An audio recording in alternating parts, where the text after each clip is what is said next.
Hello and welcome once again to yet another episode of Chanakya Forum Dialogues English.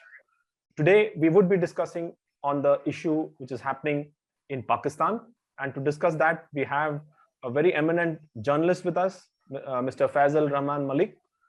He has been a journalist in television journalist since 2000, and presently he also hosts a primetime show called The Views on News at the state television channel of Pakistan, which is the PTV. So I think we couldn't have had a better speaker on this issue than Rahman Malik Saab. Malik Saab, welcome to the show, and it's really great to have a discussion on this particular issue with you. Once again, welcome. Thank you very much for inviting me. Pleasure is all mine. Yeah, we straight away go into the subject, and it is every day, and within every day, by the hour, situations is evolving in Pakistan.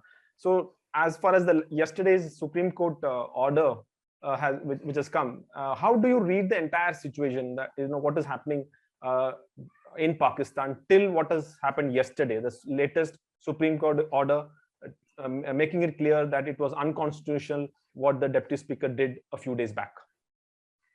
Well, the interesting part is that on the 3rd, they were supposed to, in fact, proceed about the this particular move that is called the no confidence motion in Pakistan by the opposition. And the opposition claimed that they have around 177 people, minus those 22 who were originally from PTI, and they in fact were elected because of the PTI factor. But they also joined hands with the opposition. But since there was this problem that whether can they vote or they cannot, it was about, totally about the decision regarding the speaker. Interestingly, on the 3rd of April, the Deputy Speaker of Pakistan, Mr. Suri, in fact, gave this judgment prior to the proceedings of the no confidence motion. That when this question was raised by the Information Minister, Mr. Fawad Chaudhry, that this is what has happened, and we have been, in fact, informed, and we have some proof regarding a letter that was sent by one of the senior diplomats from America, that in fact Mr. Donald Liu called upon, and eventually the minutes of the meeting were also noted. And he said, well, if there is a regime change in Pakistan, because we all know that currently Pakistan and the United States of America are not having that kind of cordial relationship, which they used to have. A lot of people believe that Pakistan was a strategic partner. Pakistan indeed was during the war on terror post 9/11, and even prior to that, when Soviet Union invaded Afghanistan. But currently, we all know that the kind of sanctions that were imposed, whether you talk about the Presley Amendment or otherwise. So ever since that, we all got to know that, the Americans and the Indians are getting very close. And perhaps they have developed a strategic relationship, just like the relationship between Pakistan and China. So moving on, eventually then the session was dismissed on the 3rd, and till further orders, as they said.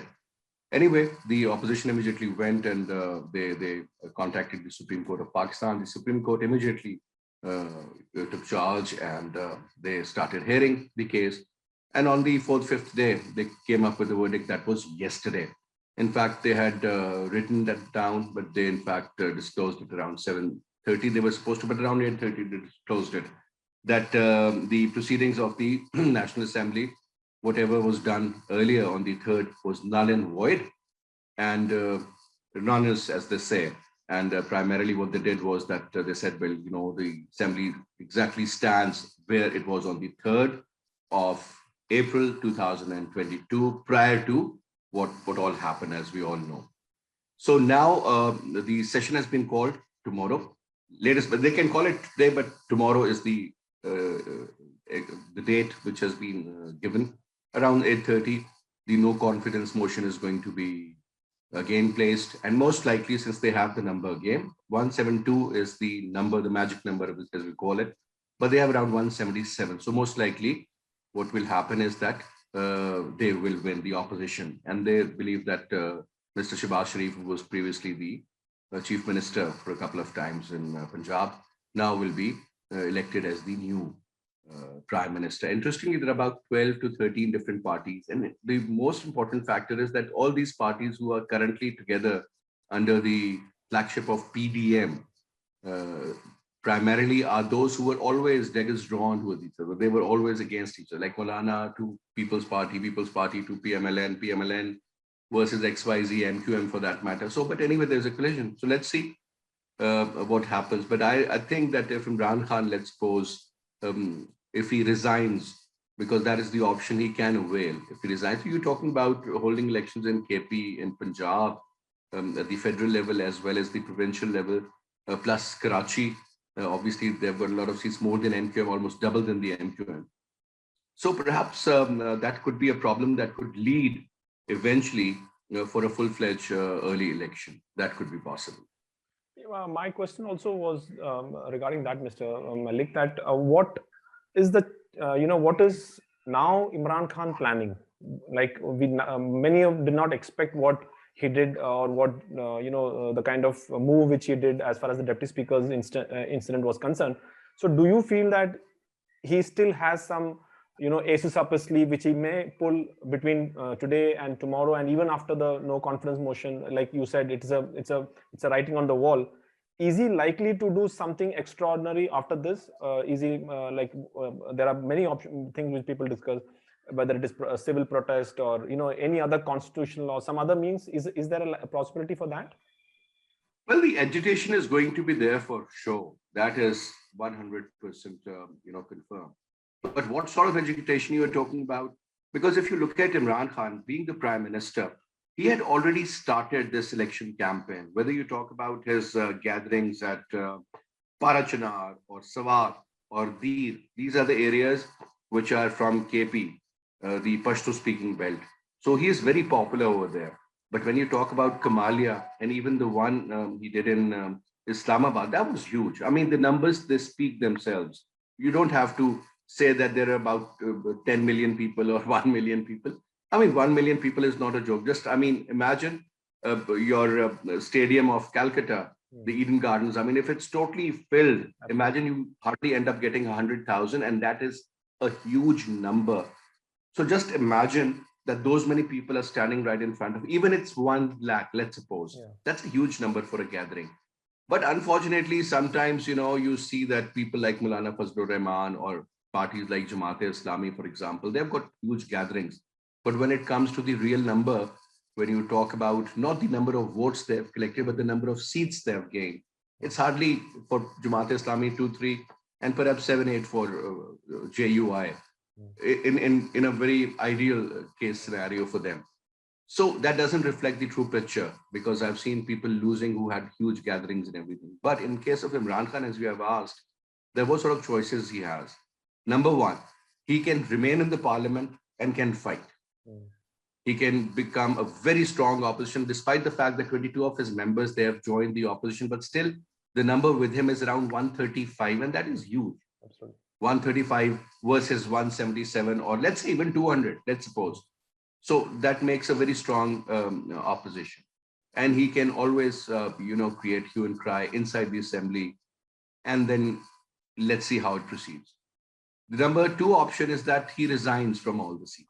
That is going to put the other government, whether you call it the interim government, it won't be an interim government. Technically, it is going to be a government by the opposition, because in the history of Pakistan, I mean, post Musharraf, when he made PMLQ from 2002 till 2008, they had 2 prime ministers. One was Zafarullah Jamali, and then we saw none other than the finance minister, and then who became the prime minister, Shaukat Aziz, who was a banker. And since Pakistan was an ally with the Americans in the war of terror, so we were getting a lot of money, a lot of support by the Americans. So the dollar was, kept at 61 for a very long time. So the case was, with so many other factors, Pakistan was very close. Because, at the end of the day, whether we like it or we don't, America is a superpower. And it's a reality. They have been changing regimes, excuse me, left, right, and center and everything. In so many cases, like look at what happened during the Arab Spring and all. And then you talk about, for example, the other issue that if he resigns, then he can obviously go for a full-fledged election campaign. That is exactly what he's looking at. He can do that being in the government also.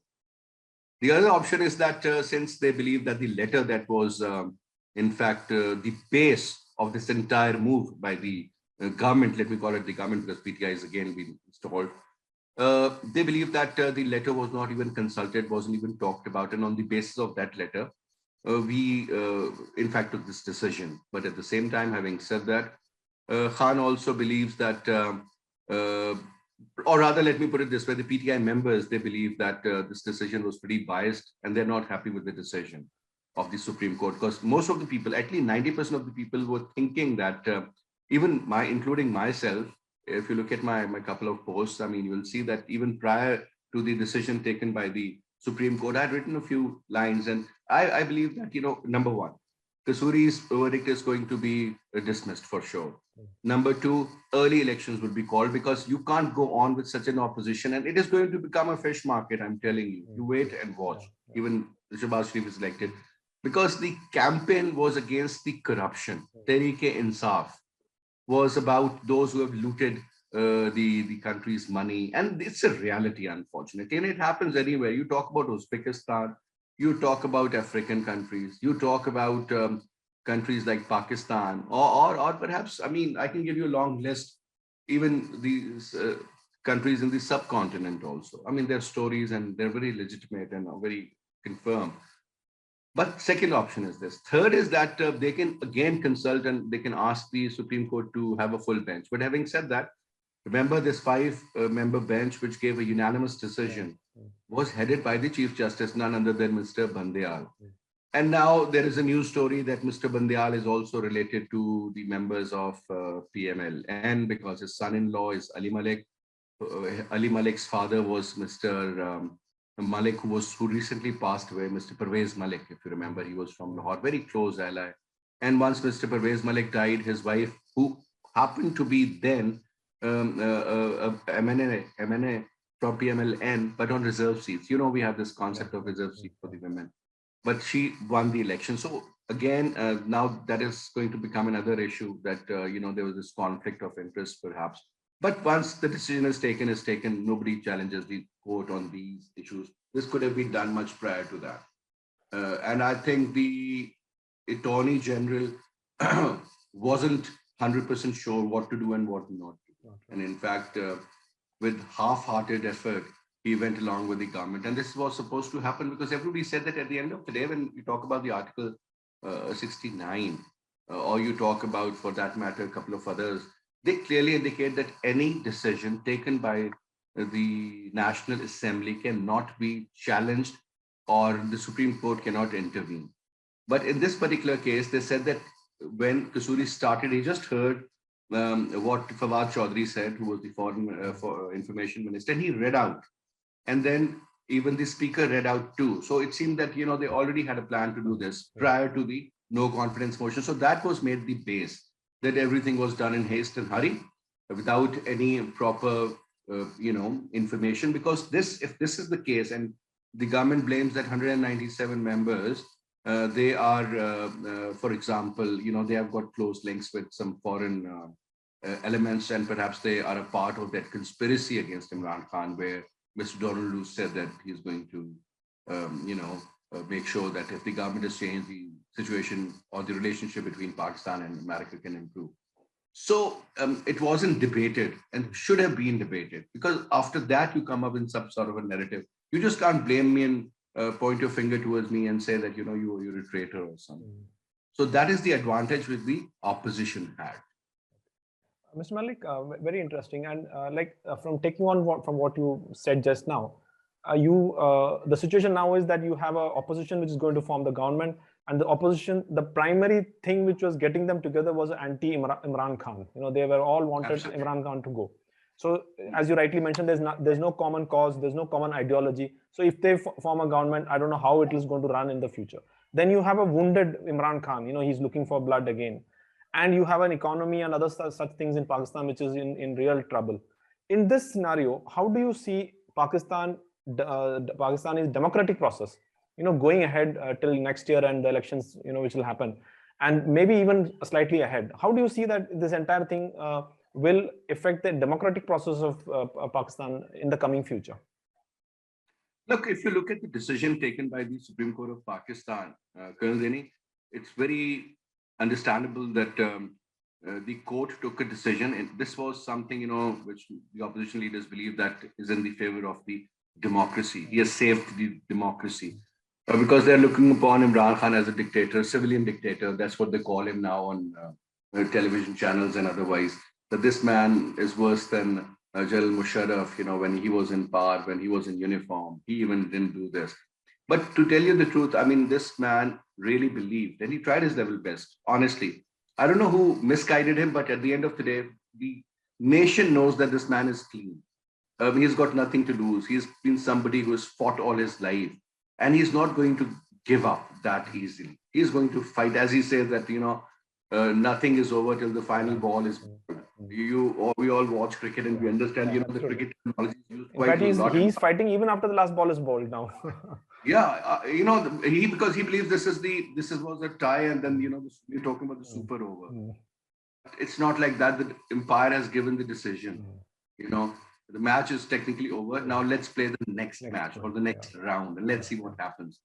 When you ask me about that, how to what exactly he's going to do, because since he's a wounded tiger at the moment, I think he has got multiple options, as you said.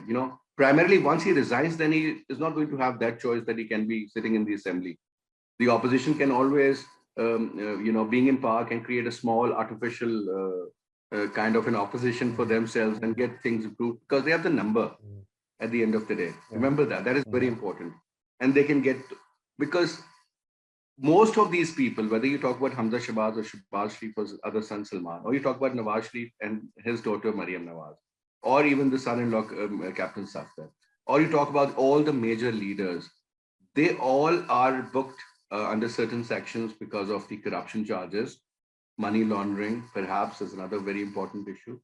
And so his fight was against them. But unfortunately, he just remained over. It is not that easy that, we're going to bring $200 billion out of their banks. It doesn't work like that. We all know. So those were the claims, rather, those were the political slogans, I would say, just to charge up the crowd and everything. In reality, it's not that simple. So he's been focusing on that rather than he should have focused on other issues such as economy. But unfortunately, when we talk about the economy, we all know that the last 2.5 years we all went through Corona. And that is something which is still there to quite some extent.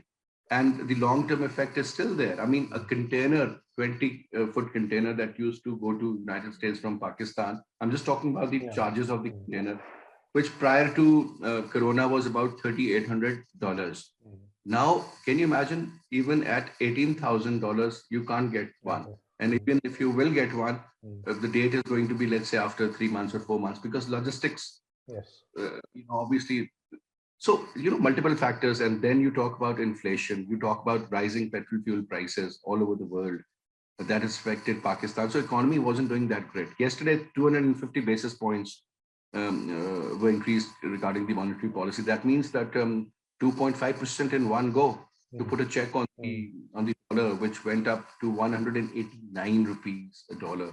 And that is unbelievable, which used to hover around 100. I remember in 2006-07, it was around 61 rupees for a very long time, as long as Musharraf was there. What I'm saying is that there were multiple factors which went against the previous government of Pakistan, or the current government of PTI, as they call it. So let's see how things move forward. Okay. Since you mentioned about General Musharraf, one of the fascinating things which has emerged out of this particular, political chaos in Pakistan is that the army, Pakistan army, actually not only said that they're neutral, but they seem to be neutral, and they have not interfered directly in any manner, unlike in the previous case, like what General Musharraf and all did. They could have, the atmosphere was perfect for their intervention, but still they didn't do it. So I would like to know why didn't the Pakistan army intervene to let's say, even if the Supreme Court had not given this verdict, probably then the things would have been even worse. So what is the reason that Pakistan army choose not to intervene directly Is it because of General Bajwa, or is it that Pakistan Army has taken a conscious call that they will not get into it anymore?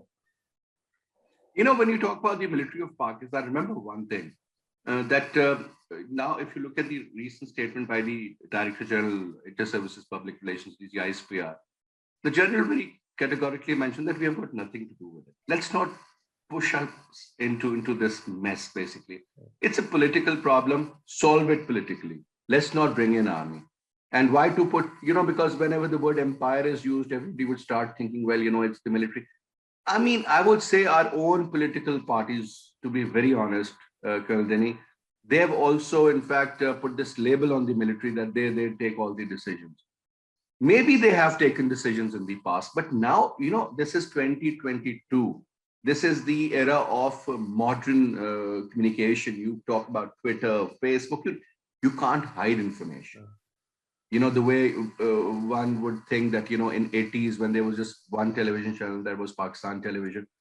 If you want to hide a story, you can hide a story from the nation. Not a big deal at all, because the private sector never was there. Now you were talking about almost 80 news channels, 80, regional.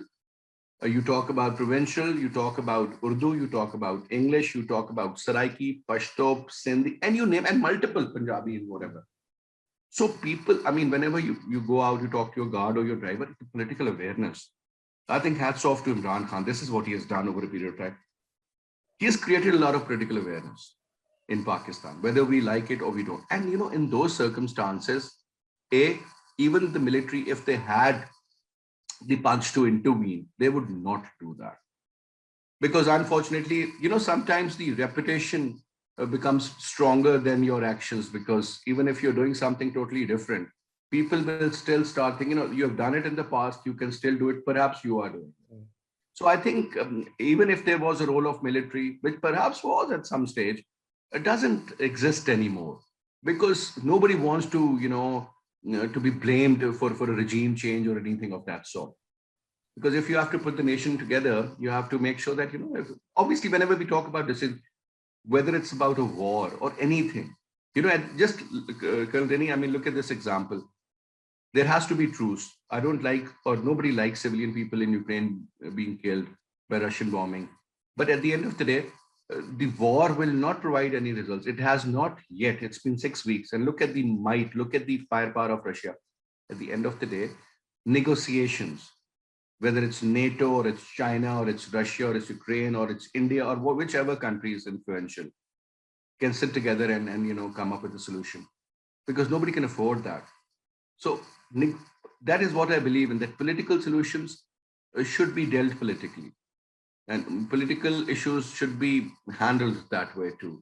Because if you are looking at the intervention, nobody's going to believe. In Pakistan, everybody said, well, Imran Khan never had the majority, but at the end of the day, he ended up having X number of seats and he formed the government.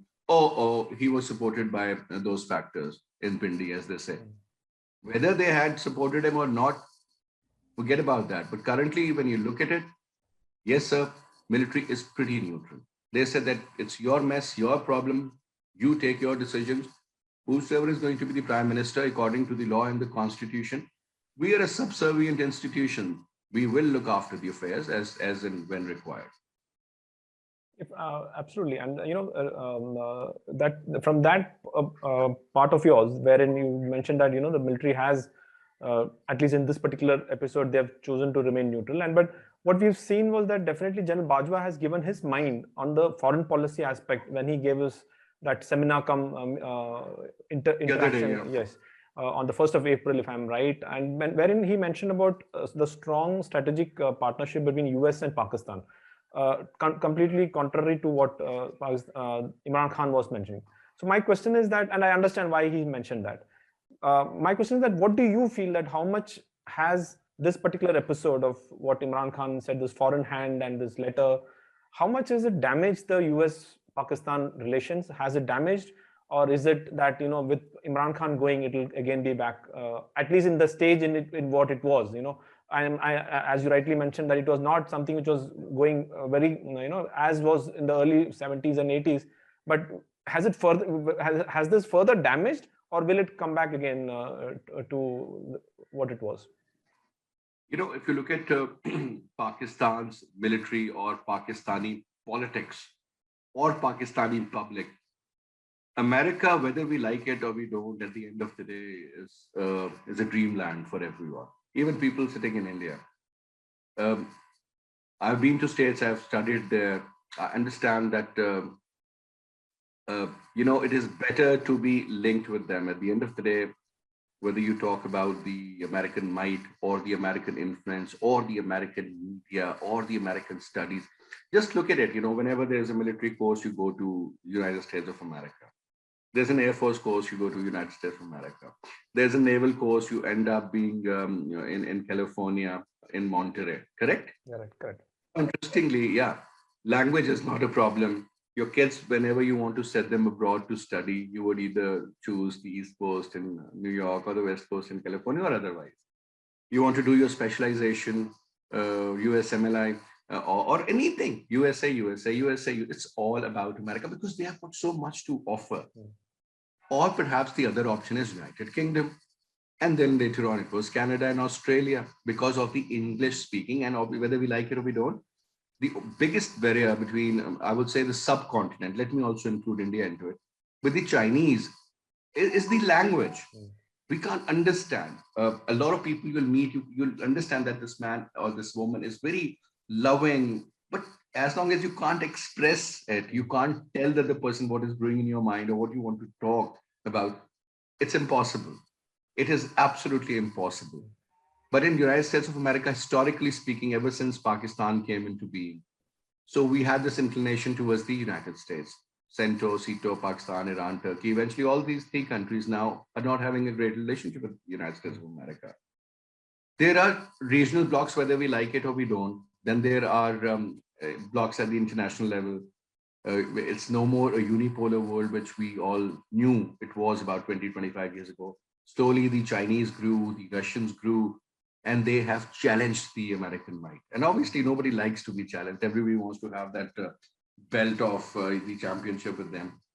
When you talk about the relationship between Pakistan and United States of America, yes, it has deteriorated. It has always been seen as a relationship as was transactional. You do this for me, you become a partner or a non-NATO ally, we'll do this. But unfortunately, we couldn't even negotiate well with them.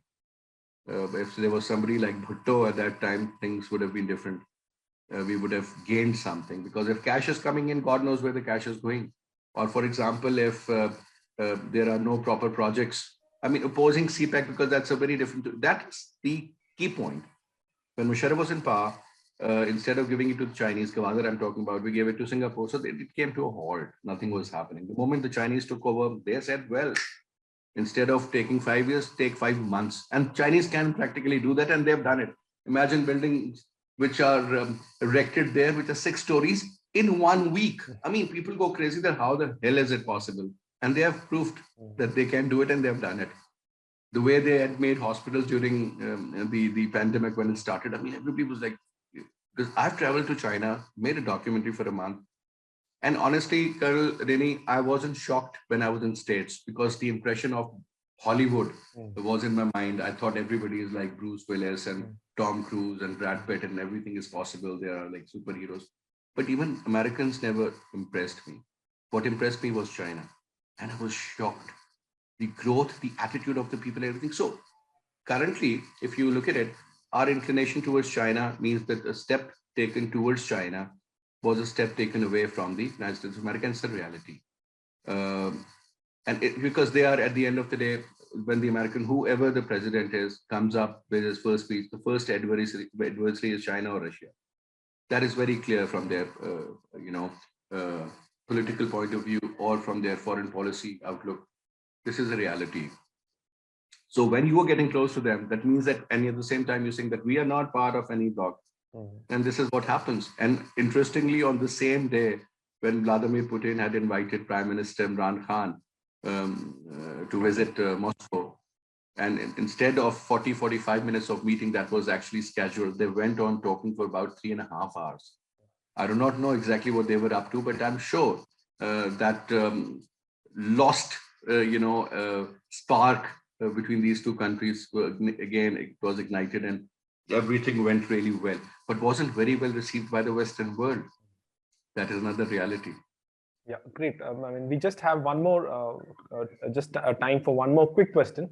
I know it's a difficult question to predict, but Mr. Malik, do you feel that Imran Khan will be back again as the Prime Minister of Pakistan anytime? Well, I tell you one thing. I'll tell you that because this is my own personal point of view. Sure. And you know, it is very much related to what you know. Few people also in fact say that number one, the first thing is that the reason if the opposition was calling for early elections, this is what Imran Khan did. Okay, good enough. Go ahead. The Election Commission of Pakistan says that we are not ready yet, and we'll take 6 to 8 months. Multiple problems. One is about the delimitation. Mardam Shumari, as I don't know why they call it Mard, why not Aurat? But the thing is that they said they're not ready because then there are demarcations. You know how exactly what happens in India. You know, this is my area of strength, so let's include this one in this particular constituency and take this one. That one. Counting of the people, because you know Pakistan, when we say it's a young population, 65 to 66% of the total population, I'm talking about 2/3, is under the age of 30. So imagine they're getting married and kids are being born. There's a baby boomer concept, which is exactly traveling along. Then there is another very important factor, and that is about those people who always talk but never vote. So imagine most of these youngsters, they are the voters of Imran Khan. Ideally, they always looked upon him as an icon, as a cricketer, as a dude. Eventually came into politics, they followed him. They became his supporters, but not his voters. Eventually, now those supporters, they have converted into the voters, and the voters need to go out and vote for him. And provided the elections are free, fair, transparent, then there is no stopping Imran Khan because he lives in the youth. And then the traditional old school of thought kind of politics and politicians who they claim, well, you know, if they were given another chance, they would have made Pakistan like France or something like that sort. That is not possible because those claims are just claims. Secondly, People's Party has always had an edge in Sindh, Nawaz Sharif in Punjab. Balochistan was always like, you know, you need to add a few parties to form a government. KP now has been taken over, and KP is one province, Dinny, which has never been won right after the previous election by the same party. And Imran Khan did it, and did it with the majority. This time, if the elections are proper, free, fair, and transparent, the electronic voting machines are introduced because the current government, or the government of Shahbaz Sharif, they will never let it happen because those voters are 99.9% in favor of PTI. I'm talking about the expatriates, or as they call non-resident Pakistanis. You call it non-resident Indians, yeah, sure. In that language. Plus the new voters who were 15 years old in the previous election are now 18 years plus. That's support of Imran Khan. He's going to, in fact, track those. And now he also has this, because Imran Khan is a very charismatic man, and he's going to really go after the Americans or the West in particular, those he believes that they have toppled my government and they've been a part of that conspiracy. So, you know, just like anti-Pakistan sentiments, they sell in India. And Modi ji would always say that, you know, Pakistan ne kar diya, Pakistan ne wo kar diya. And that attracts the crowd. Over here, anti-America sentiment. Honestly speaking, nobody considers India as an enemy state in Pakistan. I'm telling you, it's the United States of America. We always think, well, no, they have always done this. They've always dished us. I mean, you look at statements by none other than Hillary Clinton on the floor of the House that, you know, we have dished Pakistan once, and then they did it again. And they blame Pakistan entirely for whatever happened in Afghanistan. Khan says that, you know, Afghanistan only had a political solution. But these guys, you know, never believed in that. But I think interesting times are ahead, Colonel Dinny, and I believe that there is going to be an election at some stage, which could be most likely held in October, if not October, perhaps November, because of the weather and so many other factors. As we all know, you know, in summers, nobody comes out to vote. But this is, and if that is a genuine election, I mean, and if the future government, which is going to be a coalition government of PDM, if they end up, let's suppose, if they keep on, you know, doing the amendments to favor their own political future, that is going to create a lot of hue and cry. And that is the reason I want Imran Khan to not resign and stay in the assembly, because, you know, being in the parliament means that at least there is a voice as an opposition, a genuine voice. And 135 members, as I said, against XYZ number of the government, which is more, let's say 20 more, 30 more.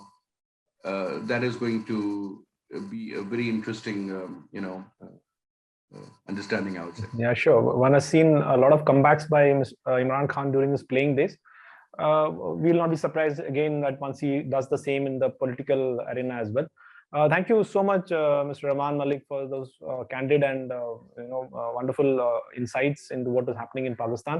It was a delight interacting with you, and we will again be interacting as the events unfold themselves in Pakistan. And in this month of Holy Month, we wish peace all around the globe, not only in Pakistan but everywhere else. And but just one thing that in India, it's not that everybody is thinking as Pakistan as an enemy, and that's not that. Actually, to be very honest, the Indians are more they're looking towards development, they're looking about innovation, they're looking into a totally different thing. Colonel Dinny, I believe, and I strongly believe, my father himself was a prisoner of war. He was in Bangladesh when Dhaka fell, or East Pakistan as they used to call it. And I tell you one thing, despite that fact, and I was myself, we've all been in forces, my brothers, my brother-in-laws, everybody, the uniform, and especially being in the field of medicine, was different. But I tell you one thing, that at the end of the day, people think alike, people eat the same food, same language. This is what culture is all about. When we celebrate, when we have our own weddings or our cousins' weddings, we have seen that the Indian music is being played, Indian dresses are being talked about, the men, everything is there. And religion is a part of the entire culture process. I mean, religion is a little portion. Your values, your ethics, as I said, your language, your food, your, the way you live, the way you celebrate. I mean, it's everything which is pretty much like the Indians. So that is the basic ingredient. But in the long run, if Pakistan and China and India, they all become a part of CPEC or the larger game, and I'm sure in most of these circles in India also, they're thinking about that, even the private sector. That's how India can grow. That's how regions can grow. That is how Pakistan can grow. And I think it's really important that we should resume our talks rather than just having two extremist mindsets. And where is it going to lead? Eventually to what all is happening in Ukraine or elsewhere, one country attacking another attacking our country. Well, what is going to happen? Where is it going to lead? And that is something which we all need to understand. War itself is a problem. It's not a solution for any problem. Absolutely. I agree with you that war is not a solution. And on that positive note, we would wind up this particular episode. We will be back again with our viewers in yet another Chanakya Forum English dialogue episode. Thank you so much for watching. Thank you. Have a nice day. Jai Hind.